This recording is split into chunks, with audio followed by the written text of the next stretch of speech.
Winner stays on. Best players in the world under 21, not including Lamine Yamal because he's too correct and he would win automatically. Endrick versus Savinho. Who are you picking out of these guys? Oh God, I don't know. To me, I don't know. Neither.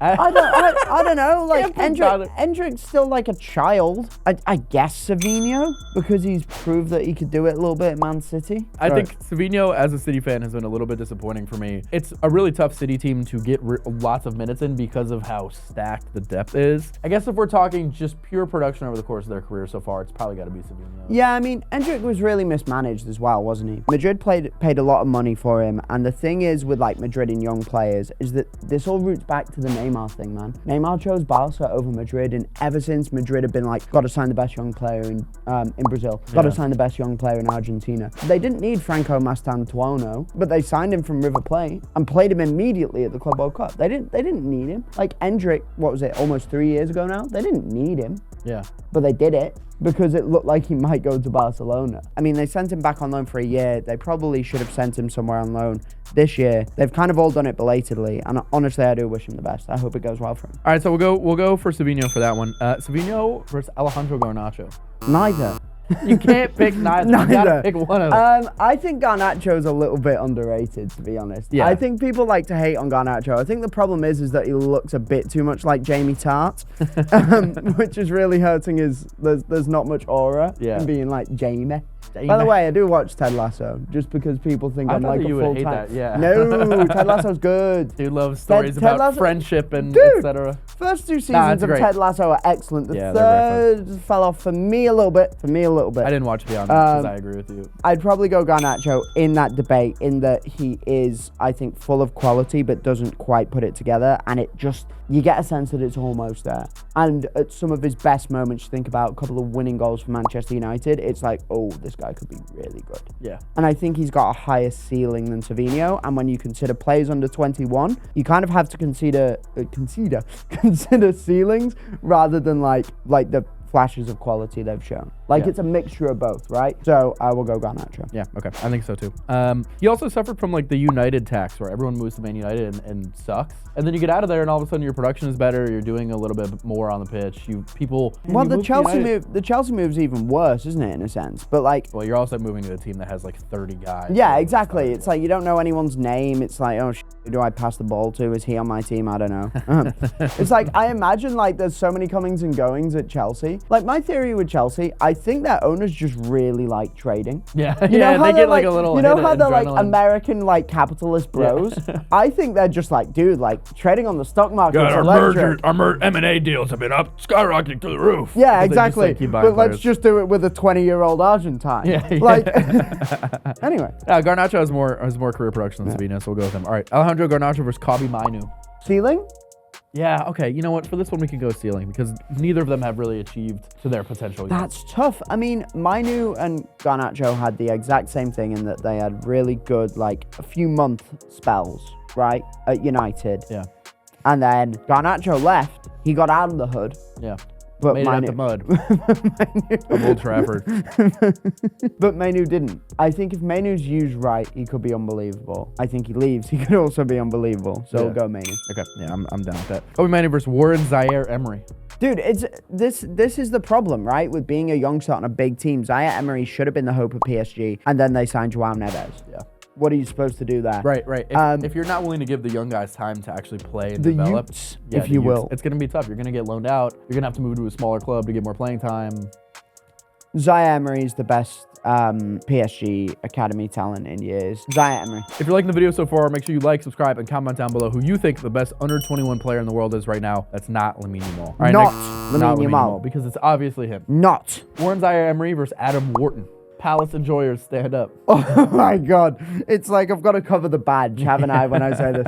No, it'll have to be Zaire-Emery, I think. I think Adam Wharton's a really talented footballer, but I do worry he has the same sort of... Every time people see a silky English midfielder, they're like, oh my God, this could be it. Yeah. But it's still a bit too soon to know with Wharton. I think Zaire-Emery's already shown enough quality. Gets the England boost a little bit. Warren Zaire-Emery versus Kenan Yildiz. Can I say I don't care? That's not really an answer. Okay. It's like sometimes on this podcast, I just need to say, you know what? I am not informed enough to make a clear decision on that question. I'm still going to stick with Zaire Emery. I think Yildiz is an impressive talent from what I've seen of him. He can do a bit of everything. I know that Kevin Sullivan said he really rated him, which was nice. Yeah. Shout out to Kevin Sullivan. Shout out Kevin Sullivan, the great hope of Why American is he not on soccer. this list, by the way? Yeah, damn right. Our producer. Ken. What are we doing? No, but we'll stick with Zaire Emery. Yep. Okay. We're in Zaire Emery versus Nico Paz. Probably Nico Paz. Yeah, that's Nico Paz. I think Zaire Emery is the more natural talent, but Paz has done what a lot of these players haven't been able to do, and he got out. Yeah.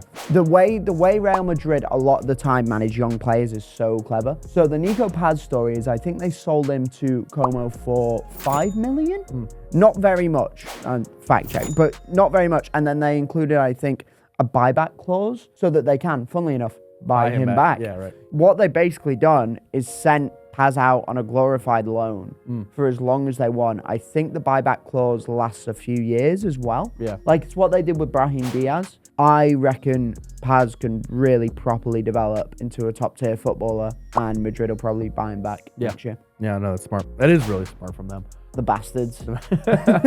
Big business going on in the Bernabeu right now. I was going to say, I'm like, oh, God. All right, Anyway. Did you pick Nico Paz for that? I did indeed pick Nico Paz. Nico Paz versus Estevan. Steven. I like how Chelsea fans have come up with names. Did you know how Cesar Azpilicueta was Dave? Yeah. They called him Dave, and they call Estevan Steve. Guys, it's really not that hard. Estevan is 3 syllables. Yeah, it really is. I think, Estevan, they used to call him Messinho, didn't they? Which is really funny. But look, I don't know. I think that might be a bit too much. But number one, PTSD from what he did to Liverpool. Estevan, that last-minute goal was gross. And he showed for Palmeiras that he was the better player than both Endrick and Vitor Roque, who was Vitor Roque Palmeiras? I mean, but him and Endrick kind of came to it around the same time. Yeah. And he showed he's the best player than Endrick. One thing I do worry about with Estevan is his lack of physicality. He's not the biggest fella, but, I think a lot of wingers do suffer from that. But he has the pace, he has the dribbling ability, he has the quality. He's an unbelievable footballer. Realistically, if we're talking about the easiest thing to improve, you can spend 6 months in the gym with a trainer and a diet plan and gain 10, 15 pounds. I mean, I've been trying that for years.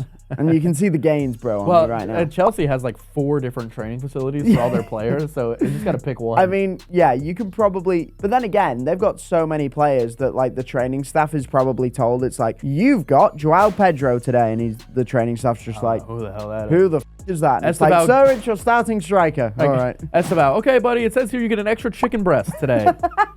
There you go.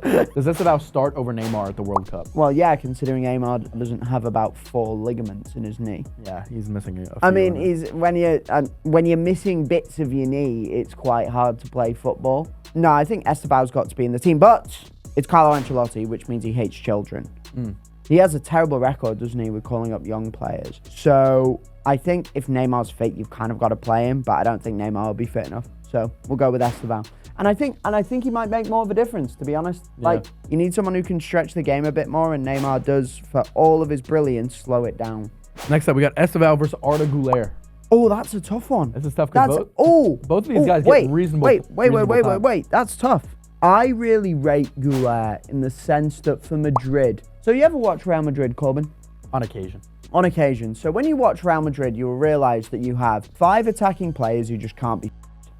So what they will do is they won't listen to the coach's advice. They won't play any sort of tactics or formation or like really do anything vaguely intelligent. They won't run, they won't defend, they won't press, Güler does all those things. And he's actually really good at football as well. So we'll go for Güler not only for being a willing worker and runner, but also for having that level of quality. And I think he's assisted Mbappe more than anyone in the last couple of years. Yeah. He has an unreal connection with Kiki. Arda Güler or Désiré Doué? So what? You mean actual good footballer or a merchant? Or a merchant? You called Doué No, don't click on it. No, my problem is with Doué is that I have a broader problem with PSG in that everyone watches PSG in Instagram clips rather than watching PSG for 90 minutes. No, that's a real point. That's actually so true. It's like friend of the pod, Eamon. Like he'll be like, Doué's an absolute bowler, and I was like, hey, what happens when you watch when Doué gets subbed? He's like, I turn the TV off. I'm not watching that. All right. I mean, Doué's probably the more talented player. Yeah. And I think about it this way. It's like, if I want to win a game and I want one impact player on there, it'll have to be Doué. Champions League champ, man. Well, he was unbelievable in that game, wasn't he? And I actually watched the game rather than watching the highlights. But I think the thing about Doué that is really impressive is that he's got the flair in spades, but he's also very coachable. Yeah. And you get a lot of young players who are unbelievably talented. And I think this happens in all sports, to be fair, who are unbelievably talented, but they're not coachable. Yeah. Right? Like, and unless you are absolutely elite, you cannot be uncoachable. I don't think Kylian Mbappe is coachable. But he is the best in the world. But he's the best in the world, so whatever, right? Doué seems coachable. All right, last up, we got Désiré Doué or João Neves. How old is João Neves? João Neves like 20 years and 300 days. That one's tough. No, ball-knowing answer, João Neves. Why? Because he was the player who gave PSG the lift. He was the final piece. I think you can make a pretty compelling argument that PSG could have won that Champions League without Désiré Doué. Yeah. I don't think they'll win it without João Neves. João Neves was the glue in central midfield, and we were talking about Zaire Emery earlier. Zaire Emery was good, and someday he's going to be very, very, very good. João Neves was already very good, and he just hit a new level. He gave that midfield a sense of balance that they didn't have before. But no, João Neves was the player who took PSG to the next level and made everyone around him better as well. I think that's one thing that we don't consider enough with centre mids, right? It's like you talk a lot about individual players and like mavericks and these guys who do amazing things themselves. You think of your like Jack Grealish's, Paul Pogba's, in a sense like a Florian Wirtz almost, but like that's maybe a bit of an unfair comparison. But like João Neves is like analogous to Pedri.